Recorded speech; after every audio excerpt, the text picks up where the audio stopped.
go from this side to this side and introduce yourselves one more time so people can remember your names. I'm Nick. Oh, excuse me.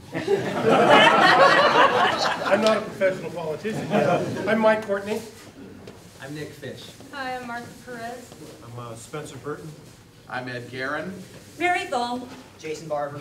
Jesse Cornett. Dan Saltzman. Walt Nichols. Jim Euchre. Okay, a question. You get to go first, but you only get to ask one candidate. Keep it down to one word. Okay.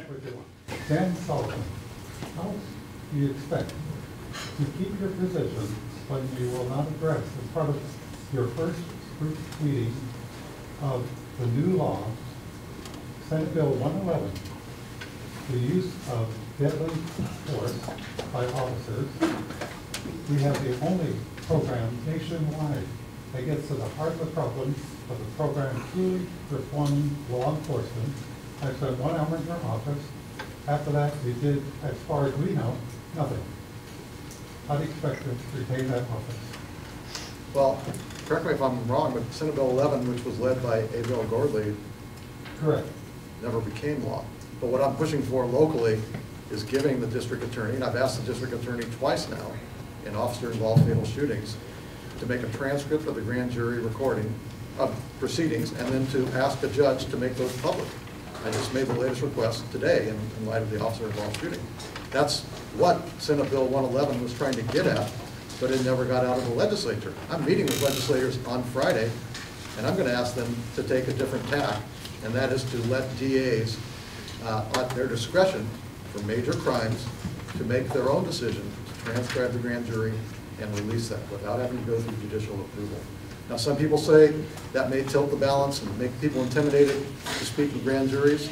I say when there's a high-profile officer-involved shooting that's a fatality, that the balance tilts towards public disclosure and understanding. So Senate Bill 111 never became law. This is a lie. Not just an uninformed person. We have sent you documents for the 2006 bill. The answer on that question about the Senate law is it went into effect, signed by Governor Kolakowski in 2007, was in full force July 1st of 2008. I sent you those documents. You never read it, or you're lying. It's one or the other. Okay, we appreciate your question. He's answered the question. Anybody else have a question? Okay.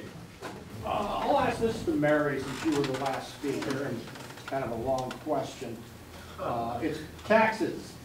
I mean, the people, the working class is not keeping up with inflation. We're not keeping up with taxes either. Taxes are running us into the ground. Yet we see the city putting out all these non-funded, socially engineered special interest programs, streetcars, bicycle lanes. They're not, none of them are financially self-sustainable. And I say financially self-sustainable, meaning the users pay for it. They're put on the citizens by commingling funds from someplace else. Some of these programs are approved by vetted citizens advisory committees. In other words, they're hand-picked so that it goes right through, as you were talking about. How do you propose changing all of this so that the general public is represented, the people that drive out there are represented, that the families are represented in government that are not being represented by all this special interest and social engineering and free rides for bicyclists and transit people, or streetcars and that sort of thing?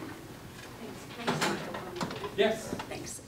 Good question. That's a very good question. Let me just take a side with streetcar, because I helped open that, and that was a local improvement district where businesses that were looking to redevelop said, yes, we'll pay for streetcar, and it redeveloped a whole area. So we were a little bit outside of, as the general public, we really didn't have much input into that except for when we put money into a parking meter.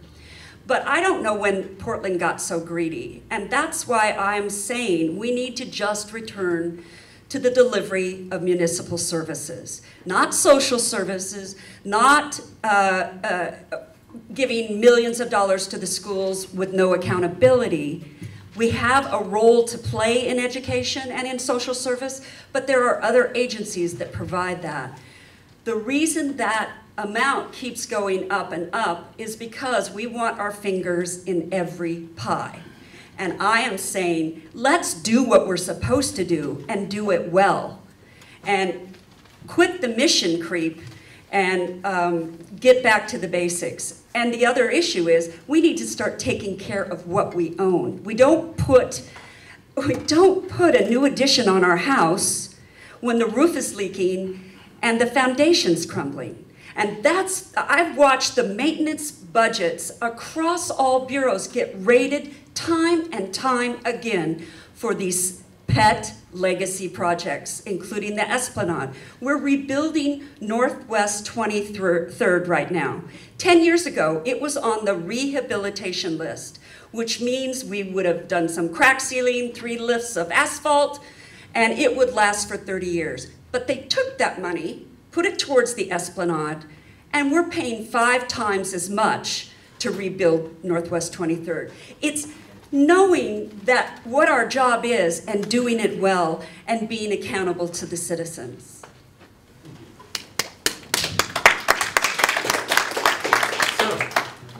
My name is Skip Osborne. I'm the former president of Portland Branch NAACP, and I have my own civil rights organization called Today for Truth and Justice for All.